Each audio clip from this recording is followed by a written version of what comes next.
네, 안녕하세요. 한국인사이트 연구소 김덕진 부소장입니다. 이 4차 산업혁명 시대에는요, 인간이 하던 많은 일들을 로봇이 대신한다고 하는데요. 그런데 인공지능을 갖춘 로봇은 이미 1990년대에 등장을 했습니다. 그런데 왜 4차 산업혁명 시대 로봇이 이렇게 크게 주목을 받는 것일까요? 오늘 한양대학교 한정원 교수님 그리고 서울대학교 장병탁 교수님을 모시고 4차 산업혁명 시대 로봇의 의미에 대해서 한번 이야기 나눠보도록 하겠습니다. 네, 두 분 안녕하세요. 네, 안녕하세요. 네, 이 4차 산업혁명이라고 하는 단어에 상관없이 변화들은 분명히 일어나고 있는 것 같아요.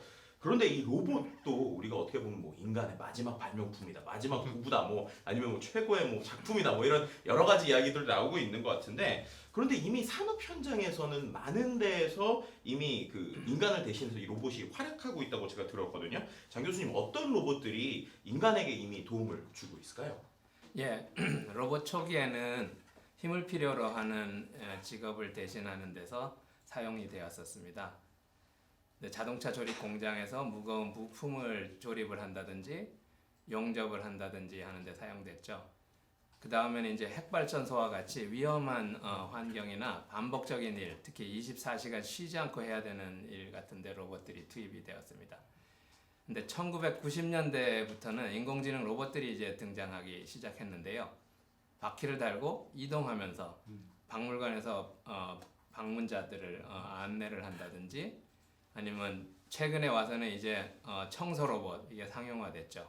특히 자율주행 자동차가 등장하기 시작했고, 공항에 가면 공항 안내를 해주는 이제 로봇들이 나타나고 있습니다. 그다음 앞으로는 이제 노인 케어 로봇이나 호텔에서 서비스를 해준다든지 배달을 해준다든지 다양한 로봇들이 활동을 하고 있습니다. 그리고 인공지능 관점에서는 최근에는 보면 소프트봇이라고 해가지고 몸은 없는데 소프트웨어만으로 지능을 가지고 구성돼서 사람의 지적 능력을 대신하는 로봇들이 나오고 있죠. 우리가 잘 아는 스마트폰에서 시리 같은 소프트봇이라든지 아니면 스마트 스피커라든지 아니면 고객 상담을 한다든지 심지어는 로봇이 신문 기사를 써주기도 하죠.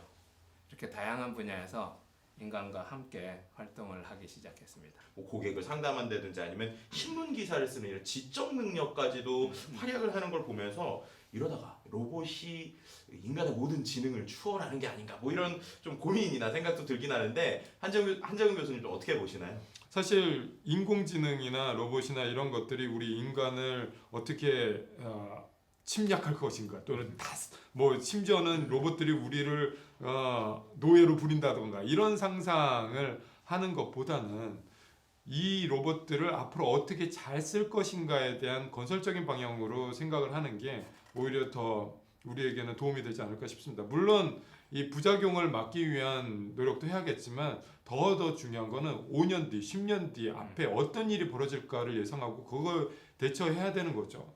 그런데 정말 기술적으로는 저 멀리 있는 30년, 40년 뒤의 일을 지금부터 막 이렇게 생각하는 것은 뭔가 앞뒤가 좀 거꾸로 된 거 아닌가라는 생각이 듭니다. 우리는 로봇과 인공지능을 가지고 어떻게 우리 산업을 발전시킬 것이고, 우리의 먹거리를 어떻게 만들어 갈 것이고, 우리 산업을 어떻게 육성시킬 것인가에 대한 논의를 좀 더 활발하게 해서 더 건설적인 미래로 나아가야 될 시기이기도 합니다. 네, 교수님 말씀해 주신 대로 그렇게 우리가 알려면 어떻게 보면 로봇이 그럼 현재 상황에서 인간보다 잘하는 건 무엇이고, 또 반대로 인간이 로봇보다 잘하는 것이 무엇인지를 좀 정확하게 알면 좋을 것 같은데요. 어떤 부분은 인간이 로봇보다 잘하고 어떤 부분은 로봇이 인간보다 더 잘할까요? 그건 정말 명확합니다.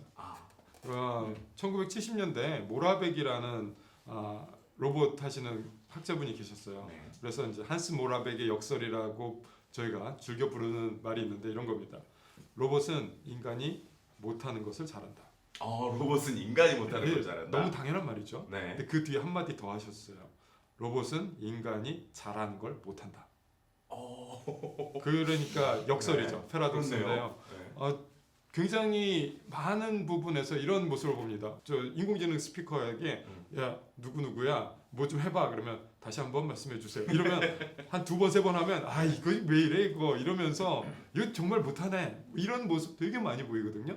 심지어 로봇들이 걸어가는 것만으로도 이족 보행으로 걸어가는 것만으로도 굉장히 힘들어하고 있어요. 하지만 우리는 맨날 하고 있죠. 그렇죠. 그래서 이렇게 우리가 잘하는 부분과 로봇이 잘하는 부분이 명확하게 다르다라는 것을 알게 되는 순간 우리는 로봇을 가지고 무엇을 할 수 있을까를 상상할 수 있게 됩니다. 괜히 로봇이 못하는 것을 막 잘하게 하려고 하지 말고 로봇을 잘하는 것은 로봇이 하는 거예요. 우리 인간과 같이 협업을 하는 거죠.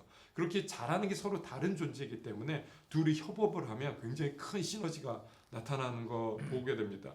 요즘 예를 들어서 바리스타 로봇 많이 나오고 있죠. 네. 커피 로봇들이 만들고 있어요. 어떤 걸 시키실 것 같으세요? 커피 로봇. 난 바리스타야. 그러면은 나는 바리스타 로봇이 나왔으니까 난 직업을 잃는 것인가? 그렇게 생각하시기보다는요. 바리스타 로봇에게 내가 싫어하는 것만 시키면 돼요. 나는 드립커피 너무 힘들어. 팔도 아프고 이거 쪼쪼쪼쪼 이거 시간도 걸리고 이거 네가 해. 나는 라떼 아트 하고 있을게. 이렇게 둘이서 일을 나누는 거죠. 그렇게 되면 그 커피숍은 정말 시너지가 굉장히 높아질 거예요.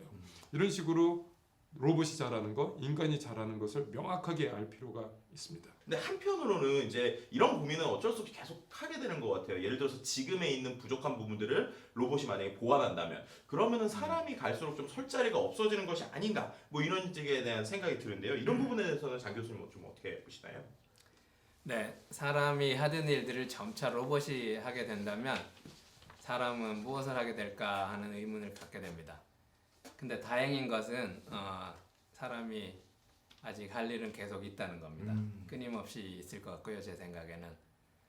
또한 로봇을 새로 만들어야 되고 첫 번째로 로봇을 만들어야 되고 누군가는 그 다음에 로봇을 관리하고 그 다음에 운영해야 되고 그럴 사람들이 필요하고 새로운 그런 직업이 필요한 것 같습니다. 아마 이를 위해서 새로운 직종들이 새로 생겨나게 될 것 같고요. 그리고 사람들은 지금보다 훨씬 창의적이고 고차원의 능력을 필요로 하는 부가가치가 더 높은 일들을 하게 될 것입니다. 그래서 로봇이 대체하는 노동 시간을 좀 더 여유로운 인간의 삶을 보내는 데 활용할 수 있을 겁니다. 네, 그렇군요. 이 사람과 로봇의 차이에 대해서 좀 오늘 이렇게 생각해 볼 수 있는 시간인 것 같은데요. 네, 오늘 두 분 말씀 감사드립니다. 고맙습니다.